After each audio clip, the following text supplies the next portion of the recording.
Web 2.0. Innovation. Trend. Collaboration. Software. Metadata. Got the world turning as fast as it can? Hear how technology can help, legally speaking, with two of the top legal technology experts, authors, and lawyers, Dennis Kennedy and Tom Mile. Welcome to the Kennedy Mile Report here on the Legal Talk Network. And welcome to episode 221 of the Kennedy Mile Report. I'm Dennis Kennedy in Ann Arbor. And I'm Tom Mile in Dallas. Before we get started, we'd like to thank our sponsors. Thanks to the great Text Expander for sponsoring our show. Communicate smarter with Text Expander.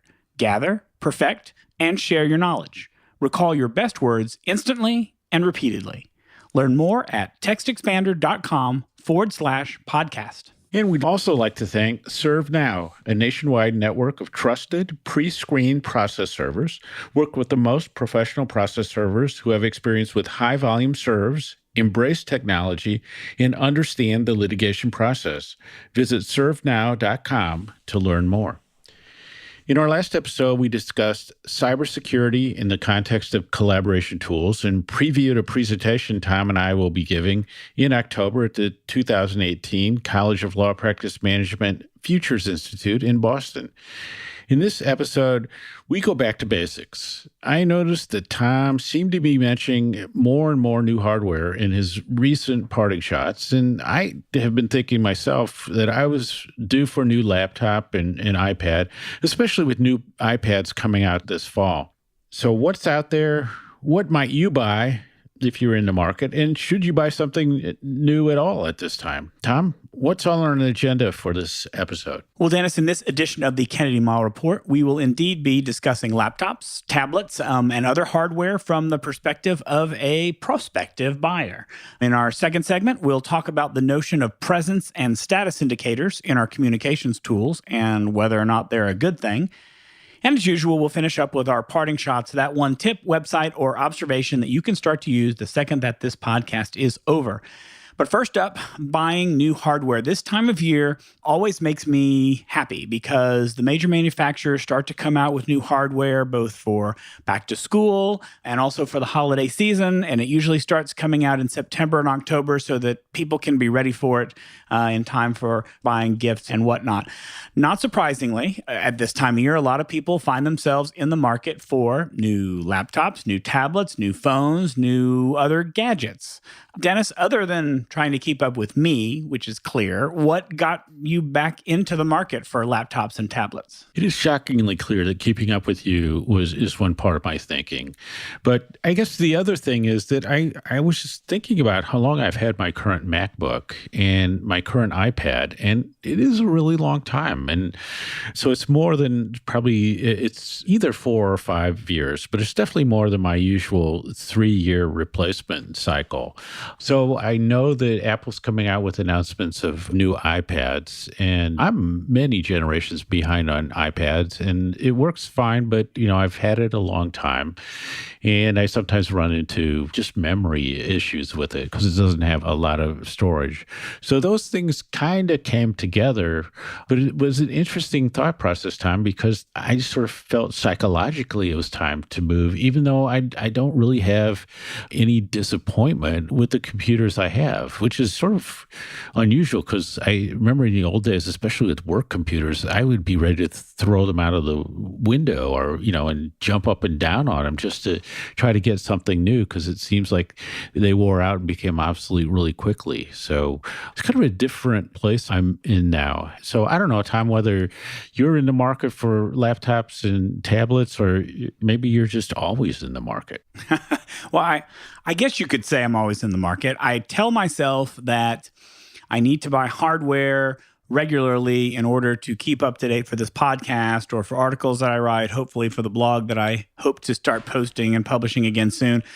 But I guess to be honest, I'm always looking at the next new thing. I mean, I don't usually lately anyway, have not kept a laptop for longer than 2 years because something new and interesting comes along and I want to try something new. It's one of the few things that I've got no kids. We don't have a ton of expenses. Technology is what I spend my money on. And I always tend to upgrade to the latest phones, the latest iPads. So I guess you could say that I'm in the market for a new phone and a new iPad because that's what's really next to come out in the next few months. But I think that I am kind of, other than people who are gadget freaks, that's really not the standard, and that most people are closer to what you do, that the common drivers of new purchases, to my mind, tends to be that the old hardware is giving out or is not working the way it used to, and you want something, you're not satisfied with what you're getting that you used to be satisfied with. Maybe it's a hand-me-down. Maybe your child is going off to school and they need something, and you may just give them something old and you get something new, or vice versa. Or sometimes it's a new need that you're doing something different, either at work or in your personal life, and that requires new hardware. Those seem to me to be the main drivers of new purchases. Anything I'm missing there, Dennis? No, I agree with you that the spouse/child issue is often a big driver on personal computers, because when you have a spouse or a child who needs a new computer, the temptation is to say, well, wait, I'm the one who should get the new computer, and I will just pass mine down to you because it's perfectly fine for you because I, in fact, am the power user and I should have the new thing. And like you said, Tom, I'm a big-time podcaster and blogger and technology expert, so I should have new stuff. So I think that is one thing, but sometimes it just seems like in the work situation more so than the personal, that you do run into things that start to become obsolete. I think part of that is a software issue, because sometimes in work as opposed to personal, you can be behind a version or two on the operating system, on Microsoft Office, things like that, whereas on the home computer, I tend to be super current. So that can be a thing that will drive it. I mean, I guess what's interesting is you start to look at new hardware, though, Tom, is that all the hardware out there, all the laptops, all the tablets seem to be powerful enough. You don't hear a lot of complaints about having computer equipment that can't do what you want. And in fact, I think the biggest complaint that I hear about technology comes down to, that the internet isn't working well enough or fast enough. I agree. I think that in terms of the capabilities of hardware these days, we're not hearing the same things before. What's more or less powerful? I think that the chips have gotten to a stage where power is something that you can get pretty easily and at a reasonably good cost. I guess I would agree with internet. I think, frankly, where I see that there's still room for improvement, at least in some kind of devices, and especially the ones I'm going to talk about today, is battery life, is being able to get a full day of battery life out of a device really is something that I think is important. And I think that the major manufacturers, some are better than others, some have nailed it, some have not done quite as good a job. And I think that's one area where users really are still demanding better improvement in the hardware that they buy. So I guess the first stop these days is always, so what's the current state of the Mac Windows debate? To me, it's like you pick the one that you like and you go with it. I don't know how much debate there really is at this point. Well, I mean, I would characterize it not as a Mac Windows debate. I would call it now a Mac Surface debate.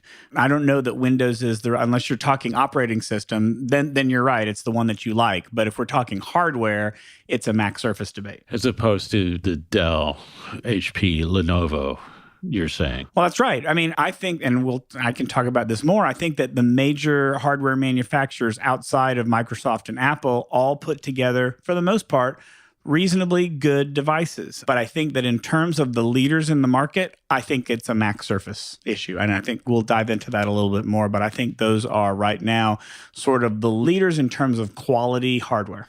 I think I'm going to be forced to agree with you on that. Can we agree on this one too, Tom? That are desktop computers extinct at this point? I'm going to go halfway there. I think that unless you need a big screen computer like an iMac in the Mac world or a Surface Studio in the Microsoft world, I think that other than that, desktop computers are extinct. But I also think that it's going to depend on what you use a computer for. If you need to use a computer for video creation, if you do a lot of work with depositions or that you're doing other types of creative things, or if we move over into the personal world and you happen to like playing computer games, a laptop is probably not going to get that job done. It's not going to be powerful enough unless you get, I mean, there are some pretty powerful gaming computers that are laptops, but I think for most lawyer work these days, a laptop, or I guess we'll get into this, some would argue a tablet or even a phone would be enough. So, I mean, I'm sitting here staring directly at my Surface Studio, which I love to death,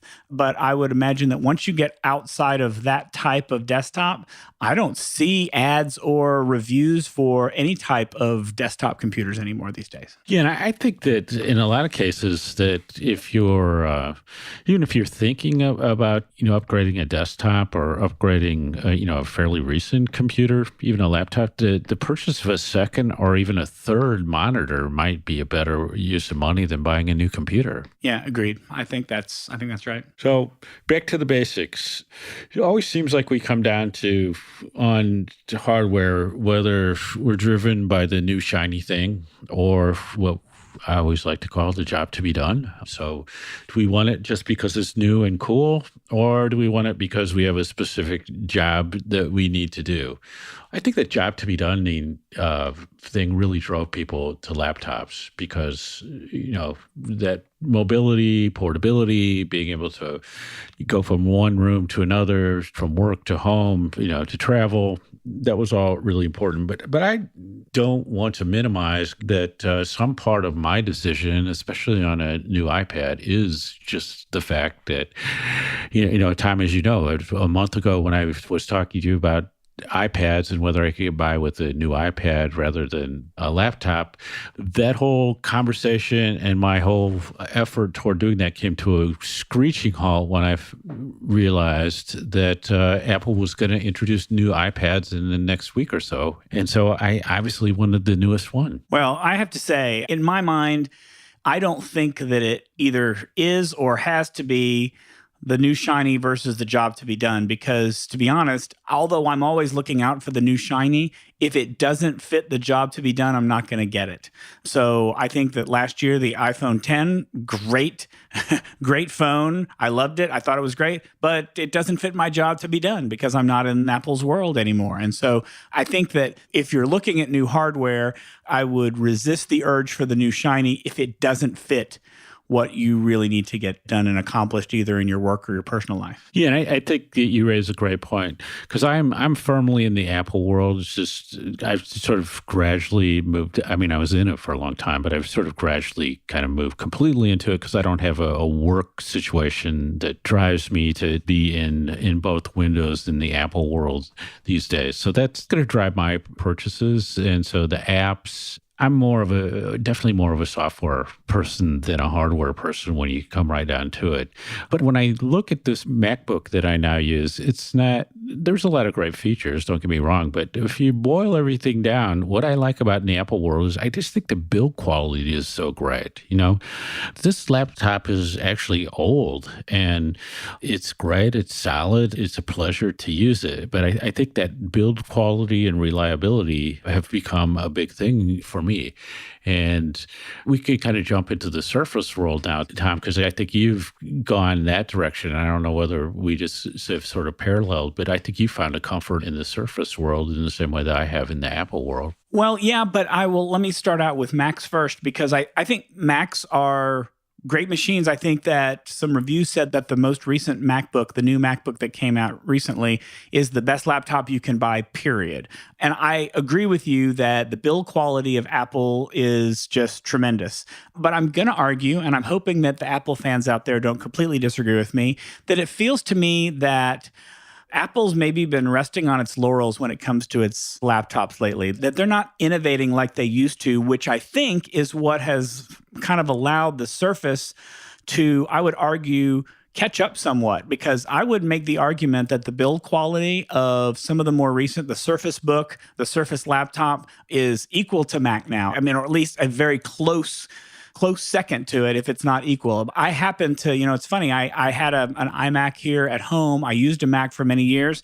And when the Surface Studio came out, I thought, I'm just not, I think Apple's great. I think Mac is great. It wasn't for me. And I gave it up. And I have been very happy and pleased with all of my Surface devices. And I think that they look nice. They work well. I think the build quality for me is just as nice as any Apple device that I've ever had or that I've ever seen other people have. So to me, it's a toss-up. I would argue that there are a lot of Dells and a lot of Lenovos and a lot of other laptops out there that also have very good quality, but you don't hear that as often. They tend to be the workhorses. They tend to be the things that companies buy or law firms buy to pass out to their employees because they are less expensive. So the Macs and the Surface devices are going to tend to be a little bit more expensive than some of these other brands, but that doesn't necessarily mean that the build it's not quite as good, but I would still say that they're worth looking at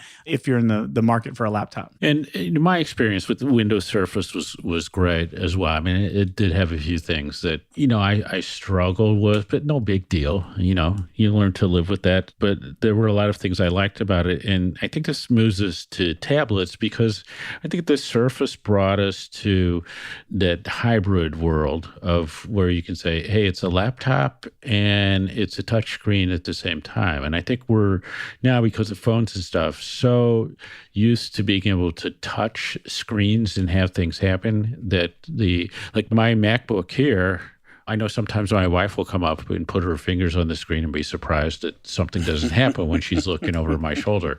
So I think that is an interesting thing as our habits of using computers have changed. And I guess that brings us to tablets because what prompted this discussion was me saying a while back, can I, instead of replacing this MacBook, maybe I just keep it and get an iPad Pro and a nice Bluetooth keyboard, and maybe that's all I really need. And that was the basic question I was asking you, Tom. So you've been known as Mr. Tablet for a long time, but where are we at on tablets and whether they can really take the place of that sort of workhorse laptop that people use every day for work? Well, you bring up a good point that I'm going to mention first is when I said earlier that Mac has not been innovating the way that Surface has. That's the main way that's happened. I mean, I'm sort of stunned that the MacBooks don't have touchscreens. Actually, that Microsoft actually has computers that have touchscreens because that seems to be the next step is to have laptops that have touchscreens. But in terms of tablets, I think that there's really not an alternative to the iPad. There are no Android tablets out there that are really worth looking at. They're just not as good. I would say, and those of you who listened to the last episode, in my parting shot, I talked about the Surface Go. Surface Go is the latest Surface device. It is the same size as an iPad Pro. It's a little bit thicker, but it has the same screen size, although the bezel on it is pretty large. I would really like for this to be an iPad competitor, but I just don't think it is. On the one hand, you've got full Windows on the Surface Go. You could easily use it as a work computer if you needed to, although I'd really probably prefer a slightly larger laptop. I'd probably prefer something with better battery life. The Surface Go's battery life just isn't that great. But I use the iPad as a content consumption device. It has some really great apps for doing that. In comparison, the Windows App Store just isn't that good. The RSS, the Twitter readers, they're okay. But you know what? The thing that kind of shocks me is there's no Kindle reader in the Windows App Store. Amazon pulled the Kindle reader, so I can't read books on the Surface Go. Frankly, that's a deal breaker for me because that's one of the things I use it for. So coming back to your question, Dennis, I think that it depends, again, on the job to be done. If you are enjoying your, semi-retirement now that you're teaching in school, I think that for what you do right now, an iPad might be a good replacement for you. If you intend to do something more that requires, I'm still not convinced that an iPad is a workhorse the way that a laptop, a MacBook, or a Surface laptop would be. I'm just not convinced about that. I mean, there are a lot of lawyers who are making it happen. There are lawyers who are working on iPhones as their primary device. So I'm not about to say it can't be done. I just find that the limitations are too much when you get to the tablet function right now, unless you are in a world where you really only need to do content consumption and limited content creation. Right. I mean, I think the real question for me and possibly for you as well is to say, if we write a new edition of our book or a new book, can you do that on an iPad with a keyboard? And I don't know the answer to that. I think so. You probably could. I mean, because we use Google Docs to use it, it's easy to use Google Docs on an iPad. I think it's perfectly reasonable. So, Tom, I remember not so long ago, but you used to see like several thousand word reviews of hardware that we would all read really carefully. We compare hardware feature by feature. So here's my thought. I think that buying hardware is actually easier than it's ever been. And I'm not really sure that, I sort of think it's difficult to make a bad choice when you're buying sort of right in that mainstream of hardware, like we talked about with, either the Apple line or their Surface line. Do you think I'm wrong in that? I don't think you're wrong, but I still think that reviews, well, for me anyway, reviews are important. I don't, frankly, I'm a big fan of The Verge, and I will read the reviews word for word if necessary, but usually I'm just headed to the very bottom to see the rating that they gave it. The rating tells me what I think I need to know. If I look in PC Magazine, I want to see what the star rating is for certain devices. And so I'm kind of a slave to the reviews on that, but I think that you generally still want to pay attention to what the experts are saying about these devices.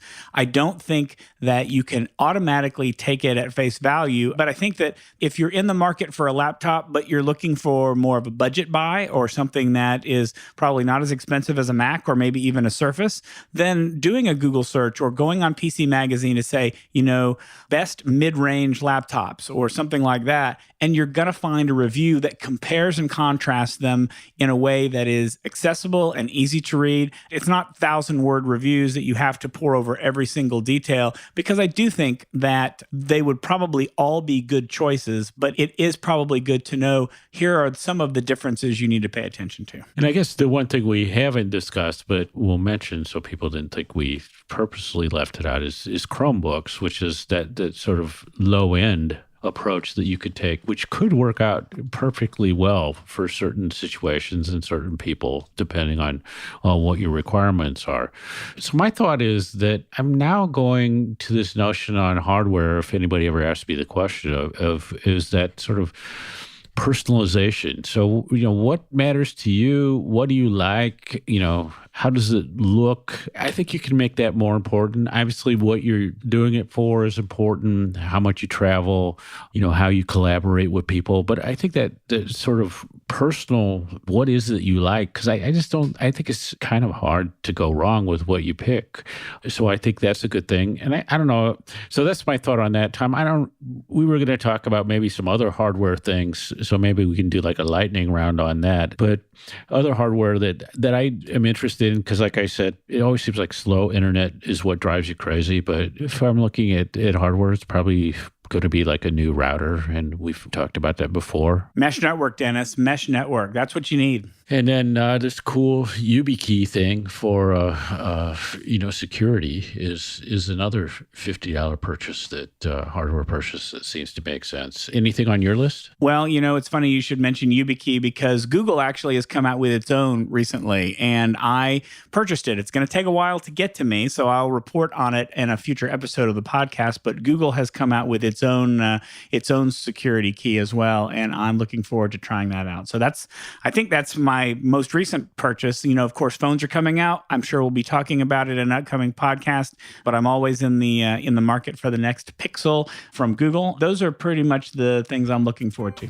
All right, before we hit our next segment, let's take a break for a message from our sponsors. Looking for a process server you can trust? ServeNow.com is a nationwide network of local pre-screened process servers. ServeNow works with the most professional process servers in the industry, connecting your firm with process servers who embrace technology, have experience with high-volume serves, and understand the litigation process and rules of properly effectuating service. Find a pre-screened process server today. Visit www.servenow.com.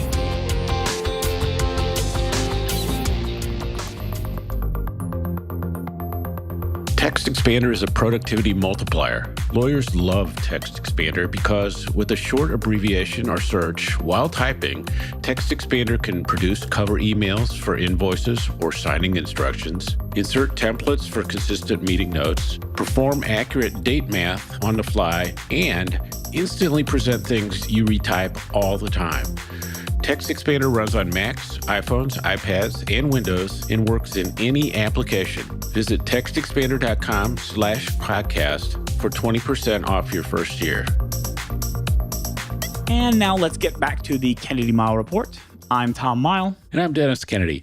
We used to do a segment called Tom's Rant on this podcast because Tom was always getting outraged by some new technology development.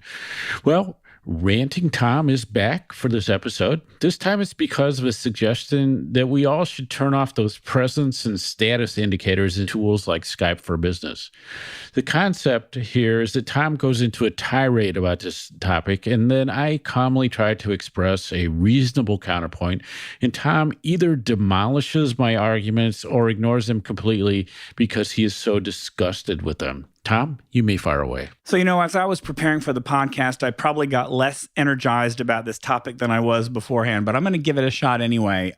In a recent post, Jason Fried, who is the founder and CEO of Basecamp, which, by the way, is a tool that we used, love to death, but he talks about the presence indicator. So if you use Skype, if you use other instant messaging tools, you'll know that they have some sort of indicator that shows, green if you're available, yellow if you're away, red if you're busy. There's a do not disturb.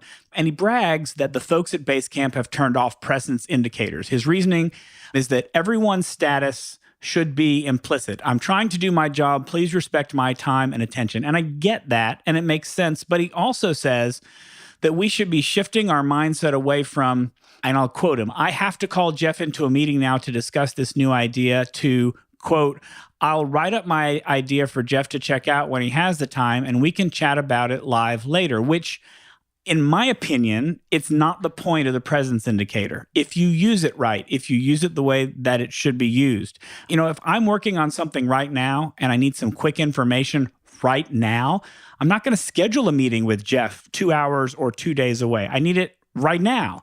If his presence indicator is green, and what I would expect is we would have an understanding that means I'm available to be bothered. At that point, it's up to us to be respectful of what that means, and I would want to have expectations around that. For me, that means that I can send Jeff a quick instant message that says, do you have time for a quick call? I've got a question that needs to be answered. If I want more time with him, of course I'm going to schedule a meeting with him. But if I'm just going to take a minute or two of his time, green tells me that he can do that. If he doesn't have time to talk to me, then he should mark his presence indicator as red or as do not disturb, and I will leave him alone and set up some time to talk to him.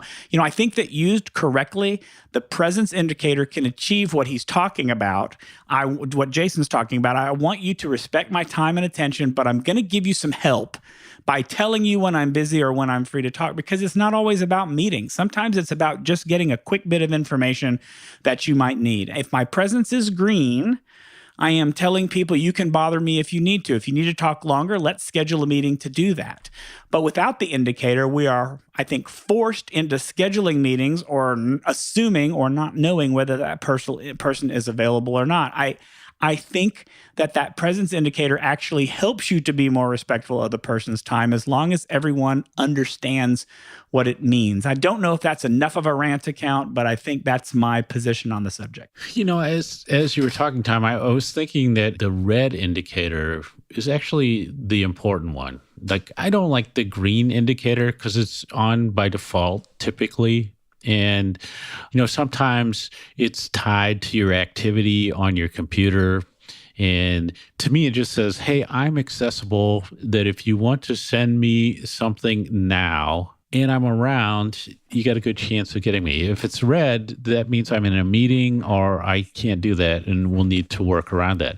I think what people sometimes do is say, oh, it's green, so you should be right there to answer what I'm doing. And it's kind of like people sometimes get on the phone. They'll call you, they won't leave a voicemail, and then you're like, I don't know whether that was important or not. And then later they'll say, I called you, you didn't even answer. And you go like, well, I was in the bathroom. I was talking to somebody. I was something like that. And then the same thing if you're green. Well, I instant messaged you and it was green and you didn't reply right away. And it's like, no, that means you can send me an instant message. And if I'm around and I'm able to respond to it, I will do that, but I am doing other things at the same time. So I think the reds work and some of the other things work, but I think this green thing is a little tricky. And then, sometimes where it times out and says you're not available, sometimes people think you're sneaking home early if you have a meeting late in the day. So I don't like that aspect of it. So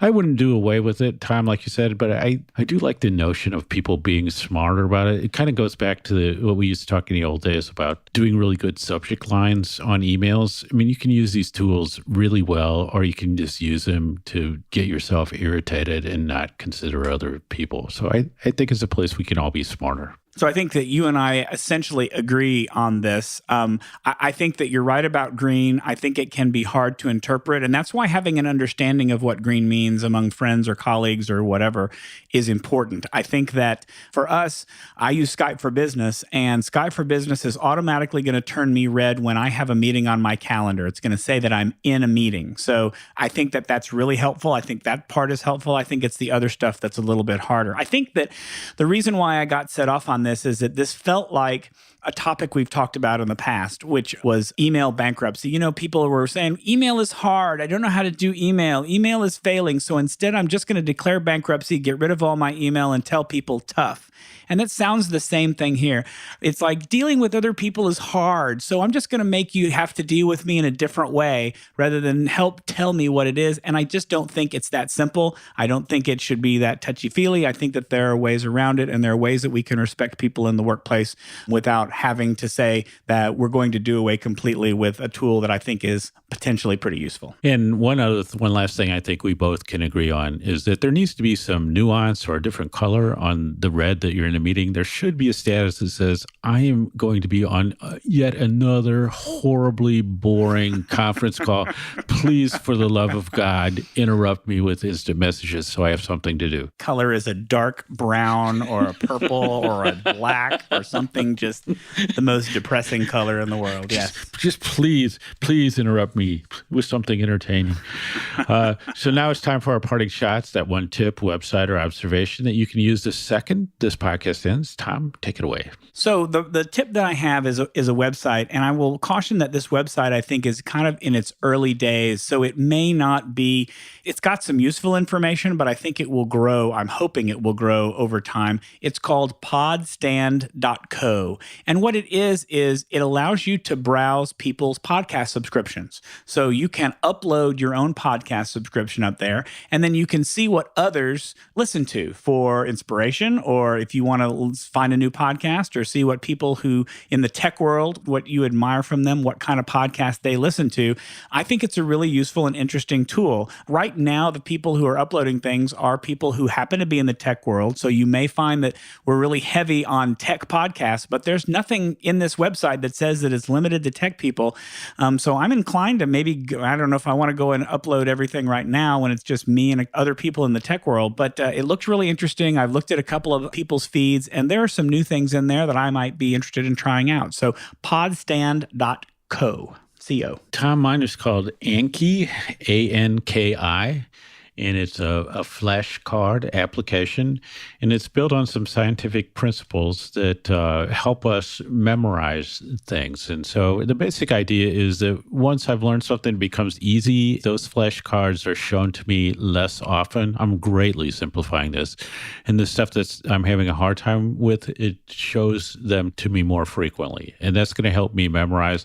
So a lot of people are using this for study for exams, obviously, things like like that. So I'm intrigued as we all get older and memory doesn't seem to be what it used to. Like, could this be useful in a number of ways where I have to memorize things? So I've always wanted to try it. And now I have, you always need that job to be done. So I'm trying it in my class because I have the pictures of all my students, and we've just had our first class. And so I am doing the student pictures in the Anki system on flashcards to help me learn names.